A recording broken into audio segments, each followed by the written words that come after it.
Hello, कैसे हैं आप सब। तो आइए यूपीएससी सी सेट का मेंसुरेशन आज पढ़ते हैं।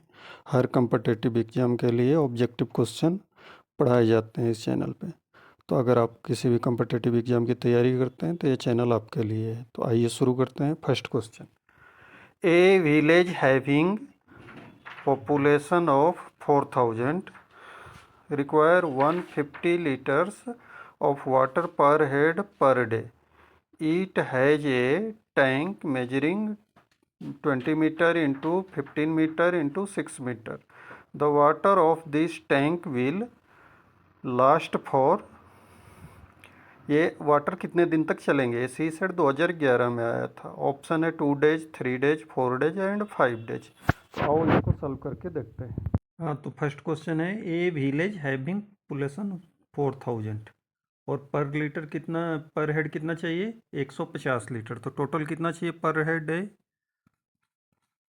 Per day requirement, per day requirement कितने हैं?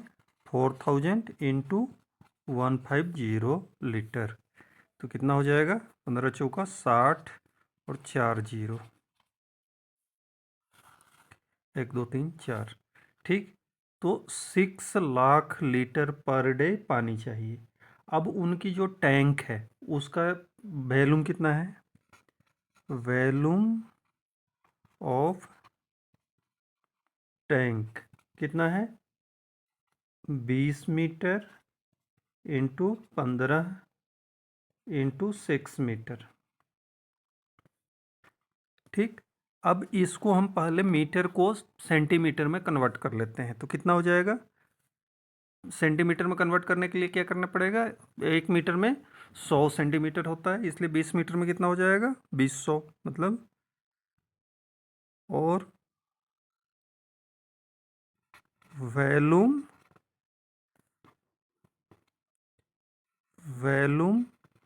इन सीएम कितना हो जाएगा? 200 इंटू 1500 इंटू 600। अब कितने दिन के लिए रिक्वायरमेंट है? देखो यहाँ क्या करते हैं, मल्टीप्लाई जरूरी नहीं है कि एक ही बार में कर ही दो। तो अब जो ये होता है कितने लीटर का, 1 लीटर में कितना स्क्वायर सेंटीमीटर होता है ये आपको पता होना चाहिए। कितना होता है? 10 सेंटीमीटर जो होता है ये 1 लीटर के बराबर होता है। तो इसमें कितना लीटर हो जाएगा? इससे डिवाइड कर देंगे। 2000 into 1500 into 600 divided by 10 into 10 into 10, 1 2 3 1 2 3। तो कितना हो गया? 15 दूनी 30 और 36 18। तो कितने जीरो हो गए? 18 00 और 20 इसका, और एक 30 पर जीरो था। तो ये इतना लीटर हो गया उसका कैपेसिटी। अब कितने दिन चलेंगे?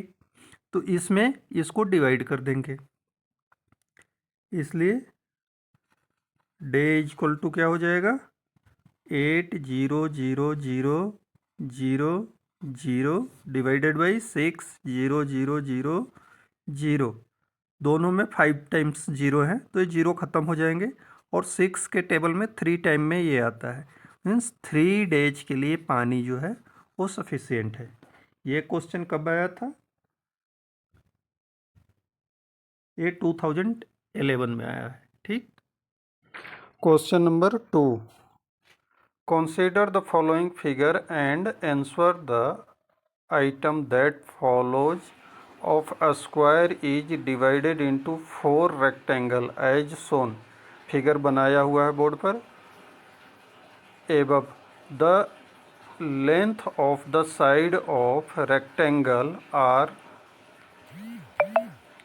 natural number. The areas if two rectangle are indicates in the figure, what is the length of each side of a square? ये 2011 में आया हुआ है। ऑप्शन 10 है, 11, 15 can not be determined given data sufficient for. तो आइए इसको solve करके देखते हैं।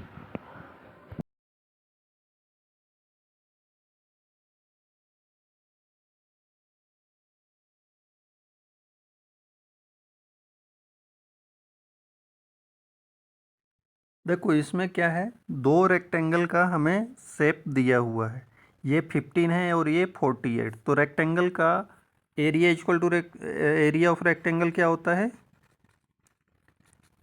लेंथ इनटू ब्रेथ होता है। अब ये इसमें बोला नेचुरल नंबर है, इसमें क्या बोला है? नेचुरल नंबर है। तो 15 कितने की कौन कौन से वो होता है, किस किस नेचुरल नंबर का प्रोडक्ट होता है? तो इसमें लेंथ क्या हो सकता है? 5 और 3, क्योंकि और कोई भी नेचुरल नंबर नहीं है जिसका प्रोडक्ट 15 हो जाए। तो लेंथ, इसका लेंथ अगर इसको हम लेंथ कंसीडर करें तो ये कितना हो गया? 15 हो गया यहाँ तक। अब ये लेंथ अगर इसका है और ये हाइट है या ब्रेथ है, जो भी समझ लो, तो इसका कितना हो जाएगा? 48 है। तो 48 में क्या हो सकता है? 8 इंटू 6 48 होता है, और ये 15 होता है। अब अगर इसका ये लेंथ मान लेते हैं तो कितना हो सकता है? 13 हो सकता है। इस रेक्टेंगल का लेंथ 13 हो सकता है, और ब्रेथ कितना हो सकता है? 9 हो सकता है। ठीक, लेकिन ये जो आया 13 इंटू 9, ये क्या हुआ? ये रेक्टेंगल का हुआ, लेकिन ये फिगर जो है ये स्क्वायर फिगर है। तो इसका अगर लेंथ हम ब्रेथ इसको चेंज कर दें आपस में तो कितना हो जाएगा? एक का हो जाएगा, ये जो छोटा वाला रेक्टेंगल है इसका क्या हो जाएगा? 5 इंटू 3, और इसका हम 6 इंटू 8 कर सकते हैं। अब भी दोनों तरफ स्क्वायर होने से क्या हो गया? ये 11 और ये भी 11 हो गया। ठीक है, तो ये 11 11 हो रहा है, तो इसका आंसर बी हो सकता है 11। स्क्वायर का साइड कितना हो सकता है? बी 11। ठीक। Question number 3, a gardener increase the area of his rectangular garden by increasing its length by 40% and decreasing its width by 20%. The area of new garden, ये सी सेट 2014 में आया था, has increased by 20%, has increased by 12%, has increased by 8%, is exactly the same as the old area. तो इसको solve करते हैं। Question number 3 में क्या है? लेंथ को 40% इंक्रीज कर रहा है और ब्रेथ को 20% डिक्रीज कर रहा है। अब हम एक पहले सिंपल सा मान लेते हैं, लेट कर लेते हैं। Let length L is equal to कितना है? 20, and breadth B is equal to 10। तो अब इसका 20% इंक्रीज करना है, तो 20% कितना होता है? 20/100 प्लस 20। इंक्रीज करने के बाद कितना हो जाएगा? 0 0 0 0, मतलब 4 इसमें इंक्रीज हो जाएगा, तो 24 हो गया। अब ब्रेथ में कितना डिक्रीज करनी है? सॉरी, इसमें 40% इंक्रीज करनी है ना। तो अगर 20 है और इसका 40% इंक्रीज करना है, तो 40% कितना होता है? 8 हो जाएगा, तो प्लस 8 हो जाएगा, तो कितना हो जाएगा? ये 28 हो जाएगा। अब ब्रेथ जो है वो 20% डिक्रीज करनी है, तो 20% अगर डिक्रीज 20%, 10 का 20% कितना आएगा? 2 आएगा, और इसको डिक्रीज करनी, माइनस करना होगा, तो 8 हो गया। अब पहले जो हमारा एरिया था वो इसके अनुसार था 10 × 20, कितना था 200। चलो सेंटीमीटर या मीटर जिसमें भी आपको मानना है मान सकते हैं। अब इसको मल्टीप्लाई करके हम देख लेते हैं कितना हो गया। 8 8 जा 4 64 और 8 2 जा 16 और 6 22। तो ये क्या हो गया 24 एक्स्ट्रा हो गया। मतलब कितना परसेंट इंक्रीज हुआ 200 पर 24 इंक्रीज हुआ। अगर 100 होता तो कितना इंक्रीज होता 12। मतलब 100 पर 12 इंक्रीज हो रहा है, मतलब 12% इंक्रीज हो रहा है। Next question number 4। In a plane line x is perpendicular to line y and parallel to line z, line u perpendicular to both line v and w. Line x is perpendicular to line v. Which one of the following statement is correct? ये CSET 2015 में आया था। ये logical question है, तो इस question को पहले ध्यान से पढ़ो। क्या है इन अ प्लेन, और इसका ऑप्शन क्या है जेड यू एंड डब्ल्यू आर पैरेलल, एक्स भी एंड यू आर पैरेलल। तो आओ देखते हैं इसको। देखो क्वेश्चन नंबर 4 ये लॉजिकल क्वेश्चन है, तो इसको थोड़ा लॉजिक से बनाना पड़ेगा हमें। क्या है कि पहले हमें दिया हुआ है in a plane line x is perpendicular to the line y. तो पहले हमें वाई एक खींच लेते हैं, ये हो गया हमारा वाई। अब एक्स इसके ऊपर परपेंडिकुलर है, ये एक्स हो गया। ठीक, x is perpendicular to line y and parallel to line z. अब जो एक्स है वो जेड के पैरेलल है, तो एक ये जेड हो गया हमारा।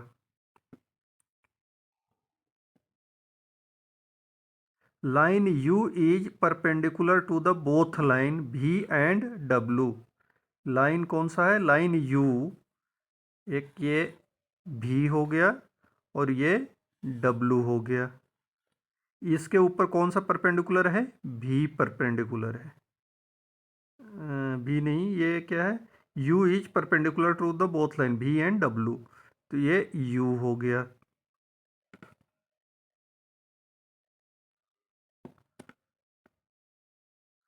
Line x is perpendicular to line v, x जो है वो v पर भी परपेंडिकुलर है, मतलब इस लाइन को थोड़ा और ऊपर बढ़ाने से परपेंडिकुलर हो जाएगा ये y पर भी और v पर भी। क्या है line x is perpendicular to line v. ठीक है, which one of the following statement is correct. अब ये इस तरह का फिगर है हमारा बन के आया। इसमें फर्स्ट वाला जो ऑप्शन है वो क्या है जेड, कौन सा जेड है जेड, ये यू एंड डब्ल्यू are parallel, Z you and W नहीं, ये यू तो पैरेलल हो सकता है अगर इसको आगे बढ़ाएं तो, लेकिन डब्ल्यू के पैरेलल ये नहीं हो सकता, परपेंडिकुलर हो सकता है। एक सेकंड बी ऑप्शन क्या है x v u are perpendicular to डब्ल्यू, कौन कौन सा है एक्स, एक्स लाइन ये है, भी ये है and u are parallel u, तो नहीं ये भी तो पैरेलल नहीं है ना, यू और एक्स तो पैरेलल हो सकते हैं।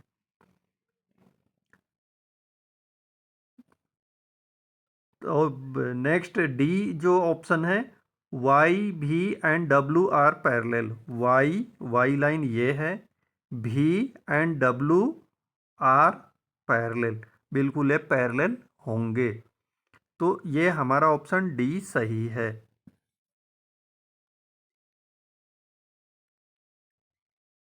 Next question number 5। A piece of tin is in the form of rectangle having length 12 cm and width 8 cm. This used to construct a closed cube. The side of cube is, ये सी set 2016 में आया हुआ है। 2 centimetre, 3 centimetre, 4 centimetre and 6 centimetre. तो इसका meaning ये होता है जो रेक्टेंगुलर सीट है उसी को छोटे छोटे पार्टों में काट के क्यूब का शेप दिया गया है। तो एक क्यूब के टोटल कितने साइड होते हैं? 6 साइड होते हैं। तो इसको पहले बराबर 6 टुकड़ों में काटो। जो 5 नंबर क्वेश्चन है उसमें क्या है, एक पीस है टीन का जिसका ब्रेथ 8 है और लेंथ 12 है। तो इसको अगर तोड़ मोड़ के एक क्यूब बनाई जाए, क्यूब कैसा होता है? ऐसा होता है। टीन का डब्बा बनाना है ऐसा। तो इसमें कितना, इसका क्यूब का क्या होता है, तीनों साइड बराबर होते हैं। तो कितने बना सकते हैं? अब इसमें क्या होता है, 6 समान रूप के साइज के सीट होना चाहिए क्योंकि इसके फलक कितने होते हैं? 6 होते हैं। तो इसको 6 भागों में पहले हमें बांटना पड़ेगा। अब इसको हम 3 भागों में बांट देते हैं, 1, 2 और 3। ये 3 हो गया। और इस इधर से करते हैं तो ये भी 3 हो गया। अब बाकी सबका 4-4 सेंटीमीटर होगा क्योंकि ये 12 को 3 टाइम्स में डिवाइड किए हैं। तो 3 टाइम्स में डिवाइड करने से कितना हो जाएगा? 4। और 8 को 2 टाइम्स में डिवाइड किए हैं तो 2 टाइम्स में डिवाइड करने से ये भी 4 के बराबर हो जाएगा। तो जो हमारा क्यूब बन के आएगा उसका साइज क्या होगा? 4 इंटू 4 इंटू 4 का। ठीक, समझ में आ रहा है? जो टीन सीट है एक 8 सेंटीमीटर चौड़ाई का है और 12 सेंटीमीटर इसका लेंथ है। इसको मोड़ के हमें एक क्यूब के शेप में डालना है। अब क्यूब के जो चारों तरफ के दीवार होते हैं और ऊपर नीचे ये मिला के 6 होते हैं। तो हमें इसको 6 बराबर भागों में डिवाइड करना होगा। अब 6 बराबर भागों में डिवाइड करने के लिए 12 को 3 टाइम डिवाइड किए तो 4 हो गया, 8 को 2 टाइम किए तो ये भी 4 हो गया। तो अब हमारे बॉक्स जो हैं कितने बन के तैयार हो गए? 1, 2, 3, 4, 5, 6। तो 6 बॉक्स 4-4 सेंटीमीटर के बन के तैयार हो गए। तो अब हमारा जो क्यूब होगा वो 4 इंटू 4 इंटू 4 का हो सकता है। Question number 6, an agricultural field is in the form of rectangle having length x1 metre and breadth x2 metre. x1 and x2 are variable, मतलब x इसमें वेरी कर सकता है। If x1 plus x2 is 40 metres, x1 और x2 बराबर 40 metres, then the area of rectangular field will be not exceed which one of the following value. ये सीसीट 2016 में आया हुआ है। इसके 4 ऑप्शन भी हैं। तो पहले इसको सॉल्व करके देख लेते हैं कौन सा ऑप्शन करेक्ट होगा। अब x1 का मतलब ये x का वैल्यू 2 तरह से हो सकता है, या तो x1 में मल्टीप्लाई हो सकता है। क्वेश्चन नंबर 6 में क्या है, x2 और x1 है। अब यहाँ पर हमें दिया हुआ है कि x1 plus x2 equal to 40, मतलब ये दो साइडों का जोड़ जो है वो 40 के बराबर है। अब x जो है ये या तो डिजिट हो सकता है या x में 1 का मल्टीप्लाई हो सकता है। तो अगर हम x को कोई डिजिट मान लें, अगर 1 भी मान लें, तो 1 और 1 मिलके कितना हो जाएगा? 11 प्लस ये कितना हो जाएगा? 12, जो कि 40 के बराबर नहीं होता है। तो ये तो होगा नहीं। ये मल्टीप्लाई हो सकता है तो पॉसिबल है हमारे पास। तो मल्टीप्लाई अगर करते हैं तो क्या हो जाएगा? x1 plus x2 equal to 40 है। हम x को कॉमन ले लेते हैं तो कितना हो जाएगा?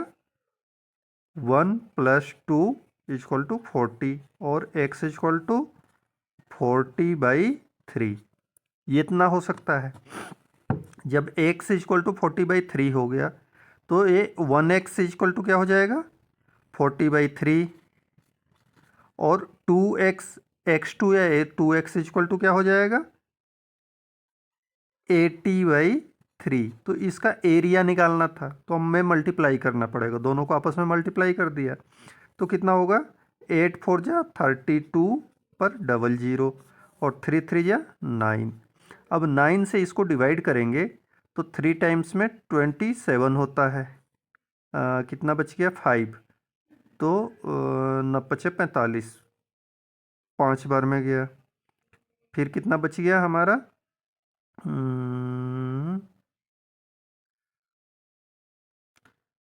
5 बच गया।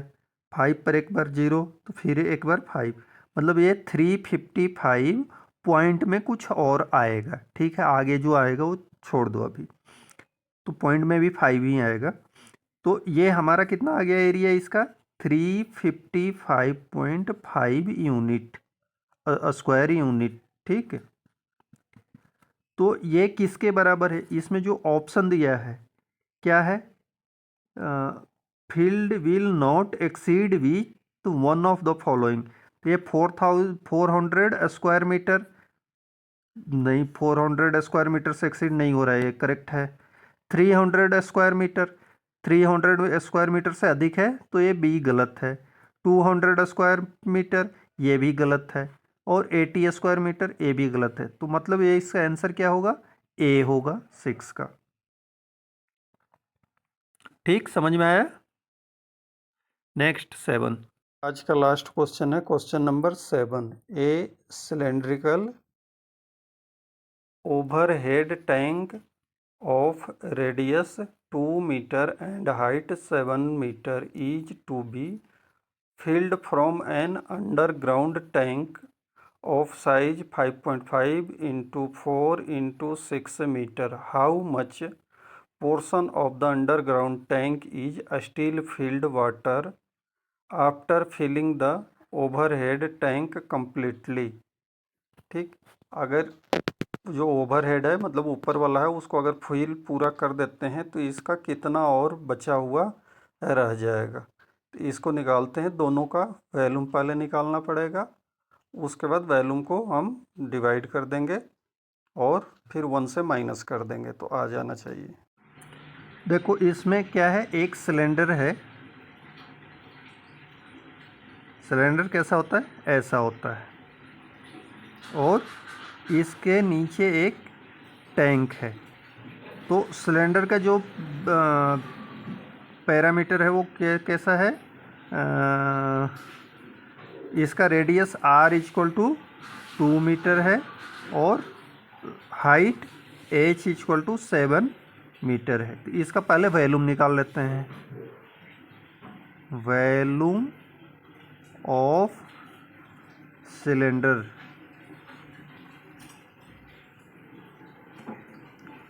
इक्वल टू क्या होता है, अगर आपको ये फार्मूले याद नहीं होते हैं तो आपको सर्कल का याद होगा। सर्कल का क्या होता है, पाई आर स्क्वायर, और इसमें हाइट से अगर गुणा कर दें, हाइट को मल्टीप्लाई कर दें तो ये सिलेंडर का होता है। तो कितना हो जाएगा, पाई की वैल्यू 22/7 इंटू आर कितना है 2 है, तो 2 इंटू 2, एच कितना है 7, तो इंटू 7, इतना हमारा सिलेंडर का वैल्यूम होगा। 7 से 7 कट गया तो 2 2 जा 4 और 22 से मल्टीप्लाई करना है तो कितना हो जाएगा 22 44 हो गया, और 44 को 2 टाइम्स करेंगे तो 88 मीटर क्यूब इसका वैल्यूम हो गया। अब इस जो नीचे उसके टैंक लगा हुआ है अंडरग्राउंड टैंक, इसकी वैल्यूम क्या है 5.5 metre into 4 metre into 6 metre. अब इसमें हम डिवाइड कर देते हैं किसको, सिलेंडर के वैल्यूम को, तो हमें रेशियो निकल जाएगा। इसको डिवाइड कर दो 88, अब ये मीटर मीटर मीटर, ये यहाँ भी मीटर क्यू है और यहाँ भी मीटर, तो मीटर मीटर क्यू ख़त्म हो जाएंगे। अब ये 4 से डिवाइड होता है, 4 से कितने बार में होगा 22 टाइम्स में, 6 से एक बार में 3 हो जाएगा, और ये आ जाएगा 11। अभी हमारे पास कितना आ गया 5.5 इंटू 3/11 5.5 इंटू 3/11 जो 5.5 होता है इससे 11 टू टाइम्स में जा सकता है क्योंकि 5 टू 10 होता है और हाफ हाफ मिलके 11 हो जाता है। तो हमारे पास कितना आ गया 3/2। तो कितने पार्ट भर सकता है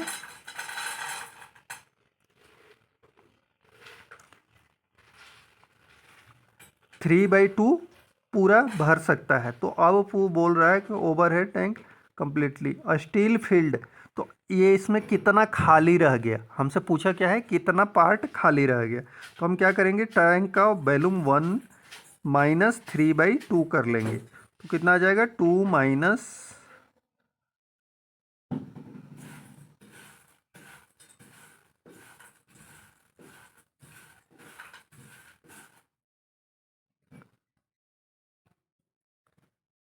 तो ये कितना हो गया 3/2 पार्ट उसका भर जाएगा। मतलब क्या हो जाएगा कि जो सिलेंडर है इसकी वॉल्यूम अधिक है किससे इस टैंक से, टैंक की वॉल्यूम अधिक है सिलेंडर से। तो अब हम करेंगे क्या कि कितना पार्ट उसका जो टैंक का है वो खाली रह गया। तो उसके लिए हम क्या करेंगे कि इसको हम 3/2 कर देंगे क्योंकि कौन बड़ा है टैंक बड़ा है तो इसलिए टैंक वाले को ऊपर ले जाते हैं। तो 2/3 है, इसमें 1 को हम माइनस कर लेंगे। तो माइनस हो जाएगा तो कितना बचेगा 3 माइनस 2/3 मीन्स 1/3। तो 1/3 पोर्शन जो है वो खाली रह जाएगा, बाकी फुल हो जाएगा। ठीक।